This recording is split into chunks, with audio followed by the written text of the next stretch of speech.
اس کے علاوہ آپ لیب ٹیکنالوجی، یہ جو میڈیکل لیب ٹیکنالوجسٹ ہوتے ہیں، ان میں سے کسی بھی ڈگری کا اسکوپ نہیں ہے.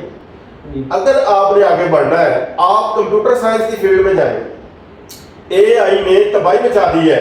اس نے ہیومن ورک جو ہے، وہ جو کام گھنٹوں میں اور دنوں میں ہوتا تھا، وہ ریسرچ ورک اور کام کر کے آپ کو سیکنڈوں میں دے رہی ہے. منٹوں کی بات نہیں کر رہا میں.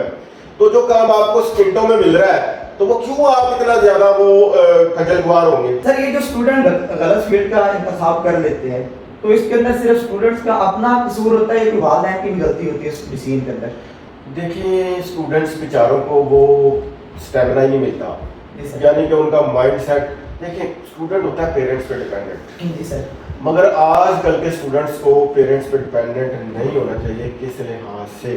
یہ سمجھنے کی بات ہے. میں یہ نہیں کہہ رہا کہ آپ بے ادبی گستاخی کریں، بے ادب بے نصیب بات. آپ دیکھیں سب سے پہلے جب آپ میٹرک اور انٹر کر لیتے ہیں تو آپ کچھ نہ کچھ خود بھی کرنا شروع کریں. فری لانسنگ کا دور ہے. کچھ نہ کچھ ایسا کام کریں کہ آپ اتنی اپنی انکم لے آئیں کہ اپنے جو اخراجات ہیں وہ آپ خود اٹھانا شروع کر دیں. سب سے پہلے تو وہ اپنے پیرنٹس کو کانفیڈنس دیں کہ بچہ کہاں پہ غلط ہے. وہ کانفیڈنس دے کہ میں کچھ نہ کچھ کرنے جا رہا ہوں، میں اس قابل ہوں کہ میں زندگی میں کچھ کر سکتا ہوں. سر کیا آپ سمجھتے ہیں کہ جو انٹرمیڈیٹ کے بعد جو اسٹوڈنٹ ہوتا ہے وہ صورت حال میں ہوتا ہے کہ وہ لانگ ٹرم پلاننگ کر سکتا ہے؟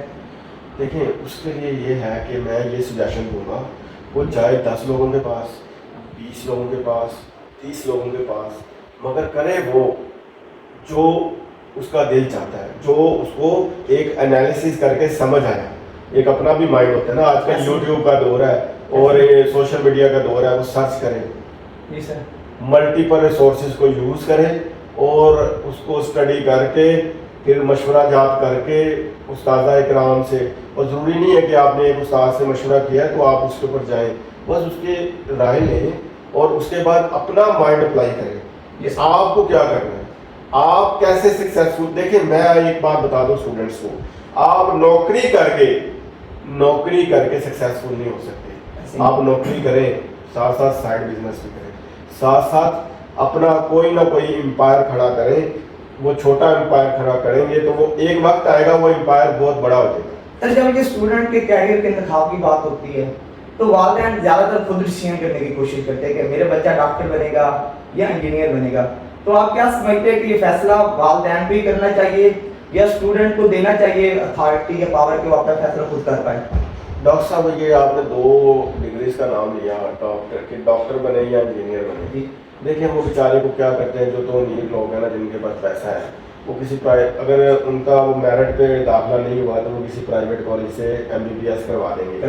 ٹھیک ہے، وہ بیچارہ جب ڈاکٹر بنتا ہے نا وہ اس کا بیڑا غرق ہوا ہوتا ہے. پرائیویٹ کالج والوں نے صرف پیسہ لینا ہوتا ہے، وہ کام شام کچھ کرواتے نہیں ہے، تو وہ نہ ڈاکٹر لگ رہا ہوتا ہے تو وہ بیڑا غرق ہے. اب آپ نے انجینئرنگ کی بات کی، انجینئرنگ کا یہ رول ہے، الیکٹریکل انجینئرنگ کا اسکوپ نہیں ہے. ٹھیک ہے، میکینیکل انجینئرنگ کا اسکوپ نہیں ہے. لیکن ان کے میرٹ سب سے زیادہ ہوتے ہیں، میرٹ ان دونوں فیلڈز کے سب سے زیادہ ہیں اور آگے ان کی ڈیمانڈ کیوں نہیں ہے؟ وہی کہہ رہا ہوں نا، بچہ پہلے کام نہیں کرتا نا کہ مجھے کرنا کیا ہے.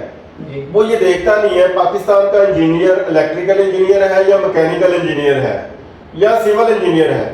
انہوں نے نیچے ٹیکنیشین رکھے ہوتے ہیں، وہ ٹیکنیشین سے کام کرواتے ہیں. چاہے وہ ایون آپ یقین جانیں یہ جو فارم ڈی والے ہیں وہ بھی ٹیکنیشین سے کام کروا رہے ہوتے ہیں. اس کی بھی ایک ڈی کیٹیگری ہے. سر جیسے کہ ہم مختلف فیلڈز کی مشکلات کی بات کر رہے ہیں تو آنے والا دور جو ہے وہ آرٹیفیشیل انٹیلیجنس کا ہے. آرٹیفیشیل انٹیلیجنس بڑی تیزی کے ساتھ جو انسانی جابز ہیں، انسانی نوکریاں ان کو نگل رہی ہے، ختم کر رہی ہے. تو آپ کیا سمجھتے ہیں کہ مستقبل میں کون سے ایسے فیلڈ ہو سکتے ہیں جن کا اگر انتخاب کیا جائے تو ہماری جو جاب ہوگی وہ سیکیور ہوگی اور آرٹیفیشیل انٹیلیجنس ہم سے وہ جاب نہیں چھین پائے گی؟ تو اس کے لیے اسٹوڈنٹس کو کن شعبوں کو زیادہ ترجیح دینی چاہیے؟ دیکھیں ڈاکٹر صاحب میرا نہیں خیال کہ آرٹیفیشیل انٹیلیجنس جو ہے نا ان لوگوں کی جاب چھین رہی ہے یا چھین لے گی. اس کی کیا وجہ؟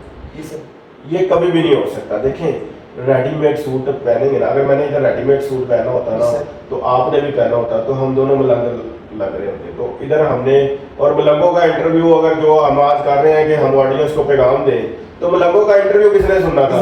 تو دیکھیں یہ آپ نے جو سوٹ ہے اپنی چوائس کے مطابق ایک کسٹمائز بنایا ہوگا. تو آرٹیفیشیل انٹیلیجنس آپ کو ہیلپ تو کر سکتی ہے، آئیڈیا دے سکتی ہے، چیزوں کو تھوڑا سا سمپلیفائی تو کر سکتی ہے، مگر کسٹمائز نہیں کر سکتی. کسٹمائز کرنے کے لیے آپ کو اپنا رول پلے کرنا پڑے گا، ہیومن ریسورس کو اپنا رول پلے کرنا پڑے گا. اس لیے یہ لوگ یہ نہ سمجھیں کہ جی آرٹیفیشل انٹیلیجنس آ گئی ہے تو ہم بے روزگار ہو جائیں گے.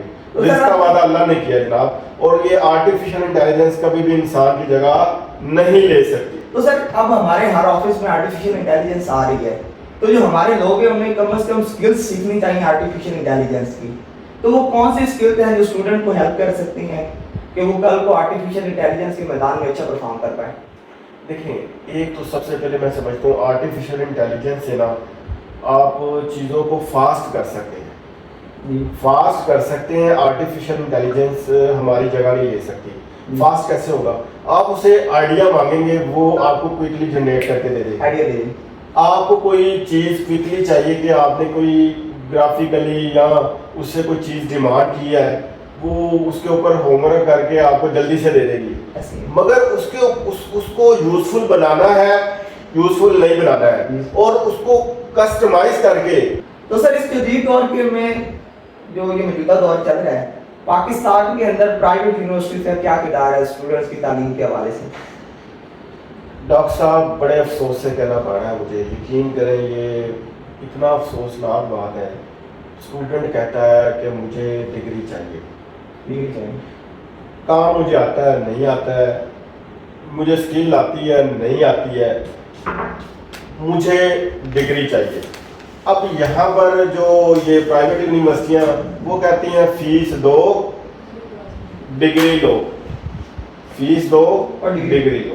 تو سر جو صرف فیس دے کے ڈگری حاصل کرنی ہے تو اسٹوڈنٹ کے پاس تو کوئی اسکل ہے نہیں، تو جس کے پاس اسکل نہیں وہ تو کل کو ذلیل ہوگا. ڈاکٹر صاحب اسی طرح بہت سی پرائیویٹ سیکٹر یونیورسٹیز جو ہے نا وہ بند ہو چکی ہیں. سر آپ خود کہہ رہے ہیں کہ پرائیویٹ سیکٹر یونیورسٹی میں نہ جائیں، تو آپ خود بھی پرنسپل ہیں اور ایک انسٹیٹیوٹ چلا رہے ہیں، تو آپ کیا چیز سجیسٹ کر سکتے ہیں کہ ہم پرائیویٹ اداروں کو یا پرائیویٹ یونیورسٹیز کو بہتر بنانے کے لیے حکومت پاکستان کو کون سے کام کرنے چاہیے جس سے کم از کم یہ پرفارمنس بہتر ہو؟ دیکھیے ڈاکٹر صاحب، پرائیویٹ سیکٹر یونیورسٹی نے بزنس کرنا ہے. جی سر. اور پاکستان میں جتنی کرپشن ہے نا اتنی کرپشن اور بھی بہت ملکوں میں ہوگی، مگر کرپشن بھی ہے. پاکستان ہائی کرپشن میں ہے. اب آپ ڈاکٹر صاحب یہ دیکھ لیں، آپ کے جس نے بزنس کرنا ہے تو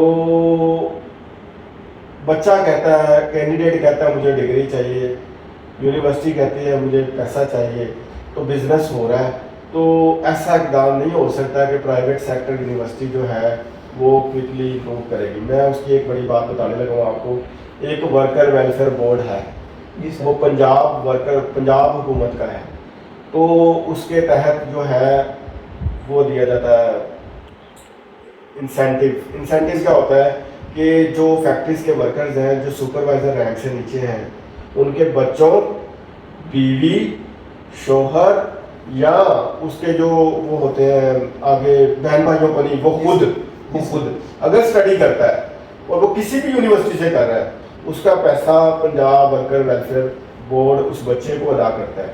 مگر اب یہ بزنس بن چکا ہے. اتنی ڈاکٹر صاحب بلین روپیز کی کرپشن ہو رہی ہے. سر یہ جو پرائیویٹ اداروں کا یہ جو حال آپ بتا رہے ہیں پرائیویٹ انسٹیٹیوٹس کا، تو اب جن اسٹوڈنٹس کا سرکاری اداروں میں ایڈمیشن نہیں ہوتا ان کے پاس آخری آپشن ہوتا ہے کہ وہ پرائیویٹ یونیورسٹیز کی طرف آ جائیں، اور پھر کچھ اسٹوڈنٹس ایسے ہوتے ہیں جو مالی طور پہ بھی کمزور ہوتے ہیں، وہ پرائیویٹ اداروں کی بھی فیسیں افورڈ نہیں کر پاتے. تو جو لوگ مالی طور پہ کمزور ہیں آپ ان کو کون سا کیریئر ان کے لیے آپ سمجھتے ہیں کہ بہتر ہوگا، وہ کیا ڈگریز حاصل کر سکتے ہیں؟ وہ ڈگریز کا انتخاب کریں جو کہ آپ کو آپ کے پرسنل کام میں، پرسنل بزنس میں بھی ہیلپ کرے، اور ساتھ ہی ساتھ آپ جب ایجوکیشن حاصل کر رہے ہو اس دوران بھی آپ کو فائنینشیل سپورٹ کرے. اور تیسری اہم بات کہ آپ کو نوکری بھی بآسانی مل جائے، کیونکہ کچھ اسٹوڈنٹس کی نیچر ہوتی ہے کہ انہوں نے یہ فیصلہ کیا ہوتا ہے کہ میں نے زندگی میں نوکری ہی کرنی ہے. تو اس کے لیے آپ کو یہ چاہیے آپ بی ایس کمپیوٹر سائنس کریں، بی ایس انفارمیشن ٹیکنالوجی کریں، B S soft ware engineering کریں، بی ایس اے آئی کریں، بی ایس روبوٹکس کریں، بی ایس سائبر سیکیورٹی کریں، بی بی اے کریں. یہ کیوں کریں؟ تو سر اسٹوڈنٹس کے اندر یہ ایک اور بھی رجحان دیکھا کہ اسٹوڈنٹ اپنی کامیابی کے لیے ہمیشہ شارٹ کٹ راستہ اپنانے کی کوشش کرتا ہے، تو اس کی کیا وجہ ہے؟ اسٹوڈنٹس کیوں ہمیشہ شارٹ کٹ کی طرف جاتے ہیں؟ ڈاکٹر صاحب ہر کوئی چاہتا ہے میں راتوں رات امیر ہو جاؤں، بغیر کسی محنت کے، بغیر کسی محنت کے، بغیر کسی وجہ کے بغیر محنت کیے اور میں کہوں دیکھ لو میں نے وہ کر دکھایا. ویسے دنیا میں 7 عجوبے ہیں تو دیکھ لو میں 8واں عجوبہ ثابت ہو گیا. اچھا تو سر اگر یہ اب ہم بات کر رہے تھے اسٹوڈنٹس کے کیریئر کے انتخاب کے حوالے سے, تو ہم نے دیکھا کہ اسٹوڈنٹ بر وقت اچھا فیصلہ نہیں کر پاتے. تو جو اسٹوڈنٹ بر وقت اچھا فیصلہ نہیں کرتے تو ان کے مستقبل پہ کیا نقصانات ہوتے ہیں ان کے لیے؟ ڈاکٹر صاحب سب سے پہلے تو ان کی جنریشن جو ہے نا تباہ ہو جاتی ہے. وہ کیسے ہوگی؟ دیکھیں وہ کہتے ہیں ہم غلطیوں سے سیکھتے ہیں. جی سر. مگر ہم نے فیصلہ یہ کیا ہوا ہے ہم نے کرنی ہی غلطیاں. جی سر. ہم نے کمپیٹنٹ ڈیسیژن لینا ہی نہیں ہے. میں کہتا ہوں آپ آئیں ہمارے پاس. سر یہ جو البیریا انسٹیٹیوٹ آپ کا یہ جو پروجیکٹ ہے یہ آپ نے کب اسٹارٹ کیا تھا البیریا؟ یہ ڈاکٹر صاحب میں نے بہت زیادہ اسٹرگل کرنے کے بعد جب میں تھوڑا سا فری ہوا, میں گھر فری بیٹھا تھا, لائک ایسے فری نہیں بیٹھا تھا, میرے پاس ایم فل کی ریسرچ کے لیے لوگ آتے تھے. تو 2017 کے اینڈ اور 18 کے شروع کی بات ہے. تو میں نے کہا میں سی ویاں لے کے دھکے کھا رہا تھا, میں کبھی کہیں سی وی لے کے جا رہا ہوں, میں یقین کریں انڈسٹری فیکٹری ایریا کے دروازے کھڑکاتا رہا ہوں.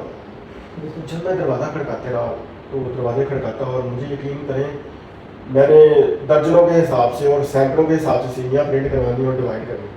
اچھا. مجھے جناب مجھے لگا کہ میں فقیر بن گیا. میں نے سوچا میں کیا کروں.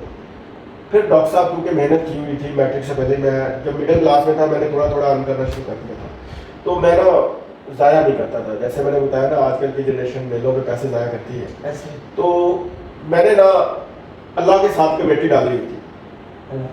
وہ کمیٹی یہ ڈالی ہوئی تھی یا تو میں اپنی والدہ کو پیسے دیتا تھا یا میں اللہ کی راہ میں خرچ کرتا تھا. وہ ڈاکٹر صاحب ایسے ملٹی پلائی ہو کے مجھے ملتے تھے. جب انسان اللہ کی راہ میں خرچ کرتا ہے تو اللہ تعالیٰ بالکل انسان. ڈاکٹر صاحب تو ہماری جنریشن کیا کرتی ہے, وہ میلے دیکھنا چاہتی ہے. جب آپ میلے دیکھنا چاہیں گے تو یقین کریں اللہ تعالیٰ برکت نہیں ڈالے گا اور آپ کا گمان جو آپ سوچتے ہیں وہ ہو جاتا ہے. تو ڈاکٹر صاحب میں نے گمان کیا ہوا تھا کوئی کہہ لیں کہ 10 سال یا چند سال پہلے کہ جب مجھے کبھی زندگی میں موقع ملا تو میں ایجوکیشن سیکٹر میں نا سرو کروں گا. تو ڈاکٹر صاحب جب میں پڑھتا تھا نا تو میری کالج کی فیس 25,000 تھی, آج سے 15 سال پہلے. تو جب ہم نے اس انیشیٹو کو لیا, ادارہ بنایا, تو ہماری فیس ہم نے رکھی تھی, میں نے کہا تھا 20,000 کو ہم نے ٹچ نہیں کرنا. 19,806 ماہ کی, جو کہ ایک بچے کا آج آپ اسکول داخلہ کروانے جائیں نا تو 50,000 روپے آپ کی جیب میں ہونا چاہیے. آپ نے کتابیں لے کے دینی ہیں, آپ نے اسٹیشنری, آپ نے ان کی رجسٹریشن. اب تو نیا تماشا چلا ہوا ہے, بچے کو داخل کروانا ہے رجسٹریشن فیس, ایڈمیشن فیس, پھر کہتے ہیں سیکورٹی بھی دو ریفنڈیبل ہے, پھر اور پتہ نہیں لمبی لمبی وہ بل بن جاتے ہیں. تو مڈل کلاس لوگوں کے لیے اپنے بچوں کو جو معیاری تعلیم ہے وہ دلانا ممکن بھی نہیں رہا. اب تو وہی لوگ تعلیم حاصل کر سکتے ہیں جو ایلیٹ لوگ ہیں, ہائر ایجوکیشن جو ہے اور اچھی تعلیم. جو ایلیٹ کلاس کے بچے کی فیس ہے نا اس کا 1/4 چوتھا حصہ اس کے ساتھ ایک عام بندہ جو ہے نا گزارا کر لیتا ہے, اپنے گھر کا گزر بسر کر لیتا ہے. اور آج کے دور میں بھی پاکستان میں ایسے لوگ ہیں جو سوکھی روٹیاں کھا کے گزارا کر رہے ہیں. وہ تندور میں جاتے ہیں, کہتے ہیں اچھا جو جل گئی ہے نا تھوڑی تھوڑی روٹیاں آپ کی وہ ہمیں دیتے ہیں, اسے پانی میں ڈبو کے کھاتے ہیں. میں نے ڈاکٹر صاحب خود دیکھا ہے. سر ہمارا آج کا سیشن بہت زبردست رہا, تو میں چاہتا ہوں کہ یہ جو ہماری تمام تر ڈسکشن اس سیشن کے اندر ہوئی ہے آپ اسے چند جملوں کے اندر کنکلوڈ کر دیں اور آپ آخر میں ہمارے سامعین کو کیا پیغام دینا چاہیں گے؟ میں کہوں گا آپ نیچر کے خلاف نہ جائیں. جی سر. جب آپ نیچر کے خلاف جائیں گے آپ نیست و نابود ہو جائیں گے. آپ کا دیکھیں بہت سی ایسی ہستیاں گزری ہیں, آج بھی ان کا نام زندہ ہے. اور بیشتر لوگ جو ہم عام سوسائٹی میں رہتے ہیں جب ہم اس دنیا سے جاتے ہیں تو ہمیں بھول جاتی ہے دنیا, ہمارے اپنے بھی بھول جاتے ہیں. تو آپ نیچر کے خلاف نہ جائیں. آپ جب نیچر کے خلاف جائیں گے آپ غلط فیصلے کریں گے تو اس کا انجام بھی غلط ہی ہوگا. آپ نے کمپیٹنٹ ڈیسیژن لینا ہے, اس کے اوپر ہوم ورک کریں. آپ جس کالج میں جائیں, جس درسگاہ میں جائیں, جس جامعہ میں جائیں, جس مدرسے میں جائیں, جس یونیورسٹی میں جائیں, جس لیول پہ ماں باپ کو چاہیے کہ بچے زیادہ چھوٹے ہیں تو وہ ان کے لیے صحیح فیصلے کریں. اور جب بچے تھوڑے تھوڑے بڑے ہو جاتے ہیں ان کو بھی چاہیے کہ وہ اگر میری بات کبھی ان تک پہنچے تو وہ خود بھی سوچیں, ہماری یہ باتیں ساری پہنچیں گی تمام لوگوں تک, وہ یہ سوچیں کہ ہمیں کیا کرنا ہے, کامیاب شخص نے کیا کیا. دیکھیں کوئی بھی سچ نہیں بتاتا. جی سر. اور آپ میں بھی ہمیشہ حاضر ہوں, آپ آئیں, آپ سجیشنز لیں, مشورے کریں.